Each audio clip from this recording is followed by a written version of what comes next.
Deklarasi Ridwan Kamil Suswono oleh Koalisi Indonesia Maju Plus pada Senin 19 Agustus 2024 membuat PDIP dipastikan tak dapat mengusung pasangan calon di Pilkada Jakarta 2024. Di hari yang sama, PDIP juga kehilangan dua posisi menteri di Kabinet Indonesia Maju setelah Yasona Lawli dan Arifin Tasrif diresafel oleh Presiden Joko Widodo.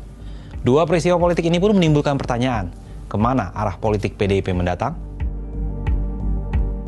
Bergabungnya pemilik 91 kursi DPRD Jakarta dari total 106 kursi menyisakan PDIP sendirian. Parpol berlambang banteng moncong putih ini memiliki 15 kursi dan belum memenuhi syarat 22 kursi untuk mengajukan calon di Pilkada Jakarta.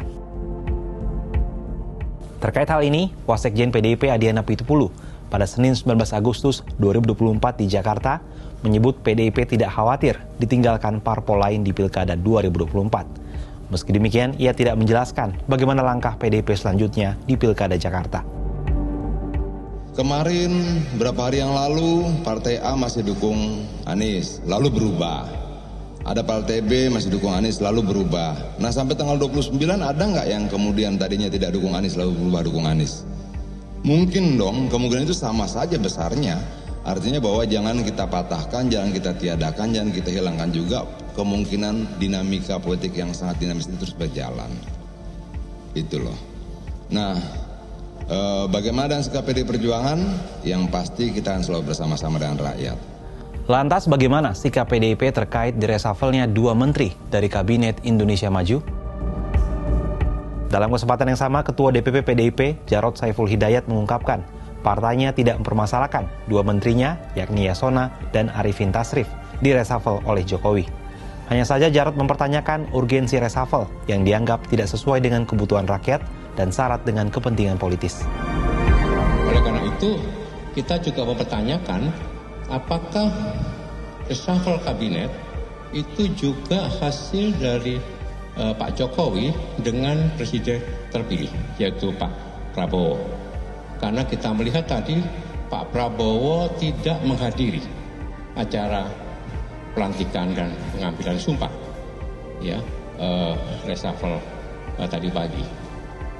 Saya melihat beliau tidak hadir. Sebab apa?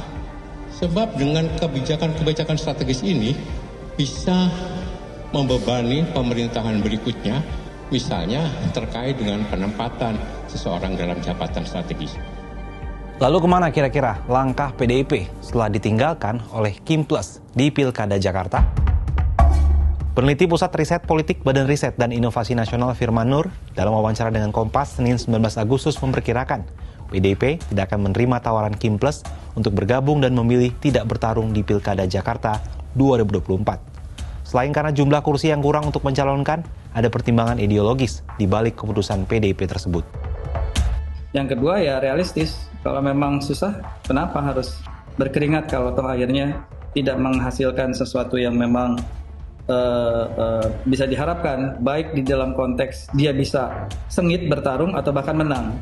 Kalau dihitung nggak seperti itu, ya kalau dihitungnya jauh, ya ngapain begitu kan? Pilihannya kan tinggal gabung KIM, cuman kan itu juga nggak mau kan? Secara ideologis tuh, atau juga secara pilihan politik lah, itu berat bagi PDIP gitu.